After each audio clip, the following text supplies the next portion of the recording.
Hello বন্ধুরা, welcome back to my channel. কেমন আছো তোমরা? তোমরা সবাই খুব ভালো আছো, আমিও খুব খুব খুব ভালো আছি। তোমাদের সকলকে স্বাগত জানাই নাইট এঞ্জেল মিডিয়াতে। সেই কথা আছে না, উঠলো বাড়িতে কটক যায়, আমাদের অবস্থাটা সেটাই। মানে ঠিক 4টের সময় ঠিক হলো শান্তিপুর রাস দেখতে যাব, মানে শান্তিপুরের যে ভাসানটা, যেটা ভাঙা রাস, সেটা দেখতে যাব। চলেও এলাম, 6টার ট্রেন ধরে চলেও এলাম শান্তিপুরের ভাসান দেখবো বলে। আর বিশেষ করো, আমি শান্তিপুরের ভাসান দেখতে, রাস দেখতে কখনোই আসি না। একবার ছোটোবেলায় এসেছিলাম, অভিজ্ঞতাটা খুব বাজে ছিল বলেই আমি আর আসি না। কিন্তু দেখো, এখানে প্যান্ডেলগুলো খুব সুন্দর সুন্দর করেছিল, কিন্তু বিশ্বাস করো আমার সব ভাল লাগে। আমার এত ভিড়ের মধ্যে ঠেলাঠেলি অতটাও ভাল লাগে না।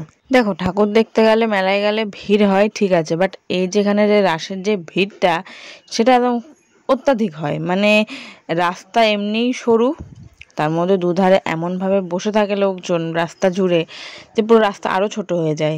এই পরিষেবাটা আমার কোনোদিনই ভালো লাগে না। তোমরা দাঁড়িয়ে দেখো, হ্যাঁ আমি মানছি তোমরা সারা রাত দেখবে, সারা রাত বসে দেখবে, যারা হচ্ছে কিছুক্ষণের জন্য আসে তাদেরকে তো একটু জায়গা দাও। জায়গা তো দেবেই না। যদি বাই চান্স ভিড়ে না যেতে পেরে যদি একটু দাঁড়িয়ে পড়ি, সে এমনভাবে মুখ করে, মনে হয় কি এটা হয়তো বাবার সম্পত্তি। কিছু মনে করো, আমি এই ল্যাঙ্গুয়েজটা ইউজ করলাম বলে, তোমরা, আমি কাউকে আঘাত করে কিছু বলছি না, কিন্তু হ্যাঁ সত্যি তাই মনে করে, যেটা বাবার সম্পত্তি, মানে বাবা থুয়ে গেছে, যার জন্য ওরা হচ্ছে এভাবে বসে আছে। বিশেষ করে আমার একদম ভালো লাগেনি যে একটা জায়গায় দাঁড়ালাম, দেখতে পাচ্ছি আমি, এগোতেও পাচ্ছি না, পিছোতেও পাচ্ছি না, এতটা ভিড়। দাঁড়ালাম, তারপরেও সরো সরো সরো সরো, কিছু দেখতে পাচ্ছি না, মুখে ঘুরে দাঁড়িয়ে পড়লো। আরে বাবা দাঁড়াও, আমি তো এগিয়েই যাব। আমরা শান্তিপুর কলেজ দিয়ে, কলেজের সামনে থেকে একদম সোজা মতিগঞ্জের ঘাটের দিকে যাচ্ছিলাম। আমি ভাবছিলাম ওইদিকেই যাব, ওইদিকে গিয়ে ঠিক কারোর না কারো বাড়ি পেয়ে যাব, কারণ রিলেটিভের বাড়ি আছে ওইদিকে, বান্ধবীর বাড়ি আছে, মানে বান্ধবীর শ্বশুর বাড়ি, ঠিক কোনো না কোনো ব্যবস্থা হয়ে যাবে। কিন্তু বিশ্বাস করো, যেতে গিয়ে দেখো কি মারাত্মক লেভেলের ভিড়, আর এত সুন্দর সুন্দর রায়রাচা সাজিয়েছে যে কী বলবো, দেখে খুব ভালো লাগছিল। মানে শান্তিপুরের একটা ঐতিহ্য যে বাড়ির সুন্দর সুন্দর যে এগুলো সিংহাসন, এই সিংহাসনের রায়রাজাদের সাজিয়ে তারা এরকম রাসে বার করে। আর তাদের তো মূর্তি, কৃষ্ণ ঠাকুর, তারপরে আরও অনেক রকমের ঠাকুর নিয়ে তারা বেরোয়, খুব ভালো লাগে দেখতে। কিন্তু বিশ্বাস করো, আমি রাসে আসতে একদম পছন্দ করি না। আমি ভিডিও দেখে নেব ঠিক আছে, কিন্তু এই যে এতটা বাজে ব্যবহার শান্তিপুরের, মানে যারা যায়, এটা শান্তিপুরের লোকেদের না, কারণ আমি শান্তিপুরে কিন্তু প্রত্যেক বছর ভাসান দেখতে যাই, কালী ঠাকুর ভাসান, তাদের কিন্তু ব্যবহার খারাপ বলবো না। যারা অন্য জায়গার থেকে আসে তাদের ব্যবহার ভীষণ খারাপ। শান্তিপুরের লোকরা খুব ভালো, ফালতু বকে লাভ নেই, শান্তিপুরের লোকরা খুব ভালো। কিন্তু ওই যে আদার্স জায়গার থেকে যারা আসে না, ভাবে কি এটা আমার জায়গা, আমি এখানেই বসে থাকবো, আমি এখান থেকে নড়বো না, তারা ভালো হয় না, তারা খুবই বাজে হয়। তো যাই হোক, অনেক বকে ফেললাম, লোকের নামে অনেক নিন্দাও করে ফেললাম। তো দেখো কি সুন্দর সুন্দর মানে পজিশন যাচ্ছে, আর ওখানে লেখা রয়েছে আমার ভালোবাসার শহর শান্তিপুর। তো যাই হোক, আমারও খুব ভালো লাগে শান্তিপুর জায়গাটা। আমি প্রত্যেক বছর কালী ঠাকুর ভাসান দেখতে আসি, বিশ্বাস করো। আমি তো যেটা সত্যি কথা বলছি, আমি এই ইয়েতে গিয়ে, রাসে গিয়ে, আমি নাক মুলে এসেছি, নাক কান মুলে এসেছি। আমি কালী ঠাকুর বিসর্জন দেখতে আসবো, আমি রাসে জীবনেও আসবো না। এই মানে ফার্স্ট না, সেকেন্ড টাইম। আমি একবার অনেক ছোটোবেলায় এসেছিলাম, তখন এই বাজে একটা অভিজ্ঞতা হয়েছিল। আবার বড় হয়েও একটা খুবই বাজে অভিজ্ঞতা, বড় হয়েও। যাই হোক, ওই জন্য আমি বলে এসছি আমি জীবনেও শান্তিপুরের রাস দেখতে আসবো না, জীবনেও না। আমি নবদ্বীপে যাবো, বিকজ আমি নবদ্বীপে প্রত্যেক বছর বছর যেতাম আগে। নবদ্বীপের লোকেরা যেমন ভালো, যারা অন্য জায়গার থেকে আসে তারাও ভালো, তারাও দাঁড়ানোর জায়গা দেয়। যাই না, শান্তিপুরের ব্যাপারটা কি বলতে পারবো না। আমরা সেই ময়ূরপঙ্খীতে যেমন সেই কবির লড়াই দেখি না, দেখো সেরকম সেজেগুজে যাচ্ছে, ওরা নাচ করছে কি ফাটাফাটি। ভালোই লাগছিল, শানু আর আমি হাসছি, হাসতে হাসতে মরছি যে কী করছে। আমি আর শানু গেছিলাম আচমকা, মানে হঠাৎ, কোনো কারণ নেই। শানুকে বললাম, শানু বলল চলো। তা ওখানে গিয়ে একটা পিসির সাথে দেখা হয়ে গেছিলো, ও একা একাই গেছে। তা বললাম তাহলে 3জন মিলে একসাথেই ঘুরি, কাজে দেবে। বললো ঠিক আছে চ। এক একটা স্ট্যাচু করেছে, সাজিয়েছে, মানে মানুষদেরকে, ভালোই লাগছিল। কারণ এরকম জিনিস খুব কমই দেখা যায়, আমাদের একমাত্র সেই রানাঘাটের ময়ূরপঙ্খীতেই দেখা যায়। আর দেখো পিছনে এটা আসছে যে কুরুক্ষেত্রের যুদ্ধের কথা মনে আছে, সেই কুরুক্ষেত্রের যুদ্ধের সিনটা এখানে তুলে ধরেছে। ভালোই লাগলো দেখতে, খুবই খুবই ভালো লাগছিল। আর বিশ্বাস করো, আমি এত ঠেলা খাচ্ছিলাম, আমি ঠিকমতো দেখতেই পারিনি। অনেকক্ষণ পরে আমি একটা দাঁড়ানোর জায়গা পেয়েছিলাম, অনেকক্ষণ পরে। আমি, শানু আর ওই পিসিটা অনেকক্ষণ পরে একটা দাঁড়ানোর জায়গা পেয়েছিলাম। আর বিশ্বাস করো শান্তিপুরের তো সব বেশিরভাগই দেখলাম বাড়ির সব পুজো মানে বাড়ির সব নিয়ে প্রসেশন নিয়ে বেরিয়েছে। তো মানে বাড়ির বউদের এত মিষ্টি দেখতে, তাদের সাজ পোশাক এত সুন্দর, ভীষণ ভালো লাগছিল। যেমন কালী ঠাকুর যখন এরা নিয়ে আসে তখন কালী ঠাকুরকে পুরো মাথা থেকে পা পর্যন্ত একদম সোনার উপরে ভরিয়ে দেয়। এরাও ঠিক তাই। যখন দেখলাম এরা সবাই হাঁটছে তখন বাড়ির সদস্যগুলো যখন হাঁটছে তখন দেখলাম এদের পুরো মাথা থেকে পা পর্যন্ত সোনায় মোড়া, খুব সুন্দর সুন্দর দেখতে, খুব মিষ্টি। আমার খুব ভালো লাগলো এই জিনিসটা। আর দেখো কত লাইটিং, ভীষণ সুন্দর ছিল। আমি হয়তো এখানে আসতে চাই, শান্তিপুর রাস দেখতে, আমি এই ভিড়ের জন্য আমার ভালো লাগে না। দেখো কত লোক, আমি তো পুরো চেপটেই গেছিলাম, আর মিডিলে আমি শানুকে খুঁজে পাচ্ছিলাম না। শানু তো ভিডিও করছে, ভিডিও করতে করতে এগিয়ে গেছে, আর আমি আর ওই পিসিটা পিছনে পড়ে গেছিলাম। আমি বলছি কী গো, কোথায় গেল কোথায় গেল, মানে আমি ওর হেয়ার স্টাইল দেখে আমি ওকে চিনছি, কারণ শানুর মতন চুল কোথাও কারোর নেই সেরকম। শানুর হেয়ার স্টাইলটাও সুন্দর, মানে আমার খুব ভালো লাগে শানুর চুলগুলো। তা আমি ওই দেখে ওকে খুঁজছি, কারণ কিছু তো দেখতে পাচ্ছি না, আমি লাফিয়ে লাফিয়ে লাফিয়ে লাফিয়ে দেখছি শানু কোথায়। আর দেখো মানে কীরকম ভিয়াসা নাচতে নাচতে যাচ্ছে। ভালো, মোটামুটি ভালোই ছিল, আমার তো খুব ভালো লাগছিল।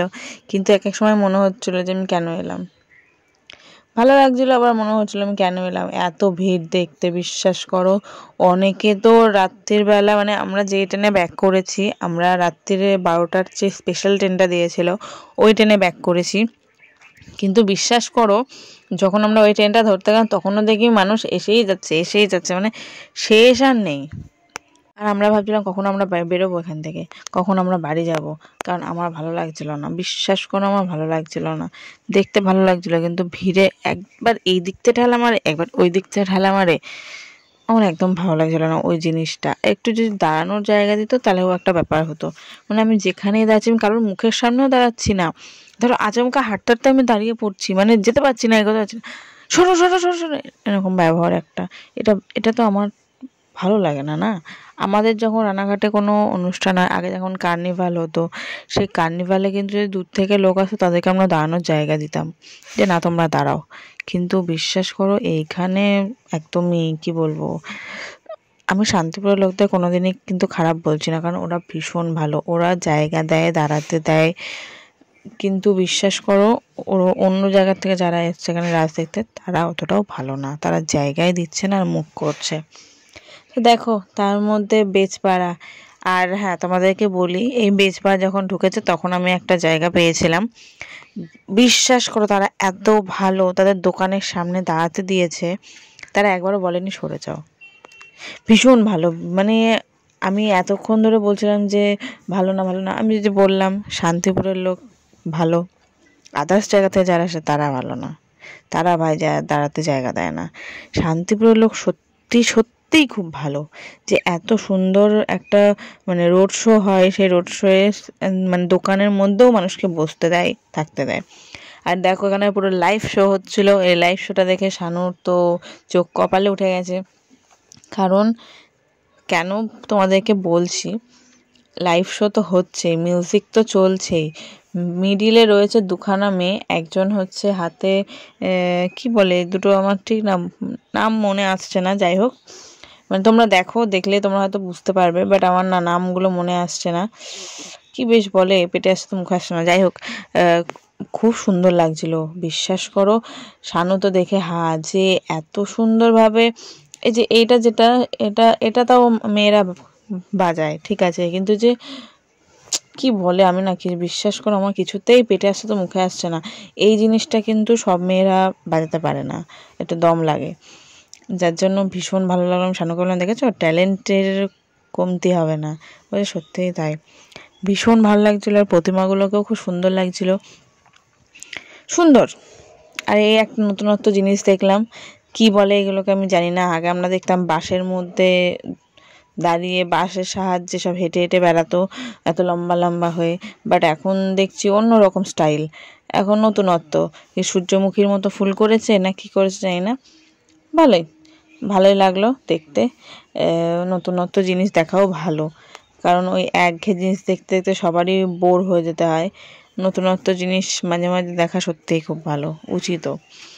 বিশ্বাস করো ভালো লাগছিল, খুবই ভালো লাগছিল, কিন্তু খুব খারাপও লাগছিল যে এরা এরকমভাবে সারাটা রাস্তা হাঁটবে, ওদেরও তো একটু কষ্ট হবে, কিন্তু কিছু করার নেই, ওদের এটা রুজি রোজগার। দেখো সূর্য আসছে, দেখো এমনি সূর্য সত্যি সূর্যের তাপে মেরেই ফেলছে, গাছগুলোকেও মারছে আমাদেরকেও মারছে। ও আরেকটা কথা তোমাদের তো বলতে ভুলেই গেছি, শানু এখানে এসে পুরো পাগল হয়ে গেছিলো। কেন জানো? যখন এই বেজপাড়া এসছে, বেজপাড়ার হচ্ছে সবাইকে ফুলের চারা গাছ দিচ্ছিল, মানে এটা বাচ্চাদের দিচ্ছিল, বড়রাও নিয়ে চলে যাচ্ছিল। শানুর মাথা খারাপ হয়ে গেছে, আমিও নেব। যে যাক গেলো, তুমি কি ছোট বাচ্চা? বলছে না, দেবে, আমাকে দেবে, চলো। আর এখানে বলছিল যে গাছ কাটবেন না, তুমি মানুষের মতো মানুষ হয়, এরকম একটা সামথিং বলছিল। এখানে একটা অ্যাক্টিং তুলে ধরেছে। যাই হোক, দেখো এই জিনিসটা আমার খুব ভালো লেগেছে, ভীষণ ভালো লেগেছে, বিশ্বাস করো ভীষণ ভালো লেগেছে, মানে দারুণ দারুণ, এটার মানে কোনো কথা হবে না। তো যেটা বলছিলাম, শানুর ওই গাছ নেওয়ার ঘটনাটা শুনে নাও তোমরা। শানু আমাকে মাথা খারাপ করে দিচ্ছে, শানু বলছে আমি গাছের চারা নেবো। আমি ঠিক আছে, এটা দেখেই তো আমরা ব্যাক করে যাব, তুমি তারপরে নিয়ে ওখানে এগিয়ে তো যাচ্ছে, বলে তুমি আমাকে গাছের চারা নিতে দিলে না, বকেই যাচ্ছে। আমি ঠিক আছে, আমরা তো এটা দেখে নিয়ে এবার ব্যাক করবো, চলো তাহলে তুমি গাছটা নিও। ও প্রথমে একখানা গাছ নিয়েছে, হয়নি। আমার কাছে তুই নে তুই নে তুই নে, আমি নেব না, তুই নিয়েছিস তো। তারপর আবার ওর বাধ্য হয়ে ও আবার আমাকে একটা হাতে দিয়ে আবার নিজে নিতে গেছিলো। নিয়েওছে, টোটাল দুখানা নিয়েছে, নেওয়ার পরেও বলে আর একটা এনে দাও। আমি পারবো না, তুমি তো নিয়েছো, ওটা বাচ্চাদের জন্য, বাচ্চাদেরকেই বলছে যে তোমরা সচেতন হও যাতে গাছ না কাটা হয়, গাছ লাগাও, সেটা বলছে। আর তুমি বলছো যে গাছ নাও নাও, না থাক। আর দেখো খুব সুন্দর নাচ ছিল, নাচতে নাচতে আমরা নাচ দেখতে দেখতে আমরা চলে যাচ্ছি স্টেশনের দিকে। আর দেখো আমার বর মন খারাপ হয়ে গেছে, আমি নিইনি বলে রেগে গেছে। আর পিছনে ওই যে পিসিটা আছে, পিসিটার সাথে দেখা হয়েছিল, মানে ওর সাথেও স্টেশনেই দেখা আমাদের। তো তারপরে যেটাকে আমি ইগনোর করে চলে গেছিলাম, এই প্যান্ডেলটাকে আমি ঢুকিনি প্রথমের দিকে, এটা স্টেশনের অনেকটাই কাছে। তাহলে চলো একটু দেখেই আসি। শানু বললো যাবা? চলো, অন্যরকম একটু সব কিছু দেখা ভালো। বলছে ডিজনিল্যান্ড আর কতবার দেখবা, নিজের কাঁচরাপাড়ায় দেখেছো, তারপর হচ্ছে এবছর কালী পুজোয় গিয়ে হচ্ছে মধ্যমগ্রামে দেখেছো, আর কত দেখবা? আচ্ছা দেখবো, বেশ করবো, চলো। আর আমি এটা নাটক করছিলাম মাঝে মাঝে, ও যাবে না বলে। অনেক রিকোয়েস্ট করার পরে শানু এসেছে ভেতরে। আর দেখো অন্যগুলোর থেকে এটার ভেতরের থিমটা আমার খুব ভালো লেগেছে। আমি অনেকগুলো ডিজনিল্যান্ড দেখেছি, কিন্তু তার থেকে এটা আমার বেস্ট লেগেছে। সুন্দর, মানে লাইটিংয়ের কাজটাও সুন্দর সুন্দর, তো প্রতিমাটাও সুন্দর ছিল। তারপরে চলে এসছি, ওফ দেখো ঠাকমাটাকে দেখো, এটা দেখে আমার ঠাকমার কথা মনে পড়ে গেল। যাই হোক, একদম স্টেশনের বাইরে, একদম 1 নম্বর প্ল্যাটফর্মের বাইরে এই প্যান্ডেল পুজোটা হয়েছে। থিমটা দারুণ করেছে, প্যান্ডেলটা অসাধারণ ছিল, বিশ্বাস করো। মানে সব সব ঠাকুরই রাসে যায়নি, রাসের প্রসেশনে বেরোয়নি, কিছু কিছু বেরিয়েছে, কিছু কিছু বেরোয়নি। তো দেখো এখানের সবাই দাঁড়িয়ে দাঁড়িয়ে ছবি তুলছে। শানু করলাম একটা ছবি তুলে দাও, বলে না ট্রেন চলে যাবে। আমি বলছি ট্রেন যাবে না রে বাবা, ও তো 12টা 10-এ ছাড়বে। বলে না চলে যাবে, তোমার ছবি তুলতে হবে না। আর সব নাচছিল, বিশেষ করে আমরাও একটু নাচছিলাম, কারণ এত সুন্দর গান চলছিল, আর তার মধ্যে সবাই নাচছিল, মানে যারা হচ্ছে অচেনা মানুষও এসে ওখানে নাচছে, মানে এত সুন্দর লাগছিল যে আমরাও একটু নাচছিলাম 3 জনে। কি করব, ভালো লাগে এইগুলো একটু। বাড়িতে তো রানাঘাটে তো এত মজা করতে পারি না, একটু বাইরে বেরোলে একটু ছ্যাবলামো করি, আর কি করব। যাই হোক, আমার কথাগুলো কেউ মাইন্ডে নিও না। আজকের মতো ভিডিওটা আমি এখানে এন্ড করছি। কেমন লাগলো জানিও। Tata, bye bye.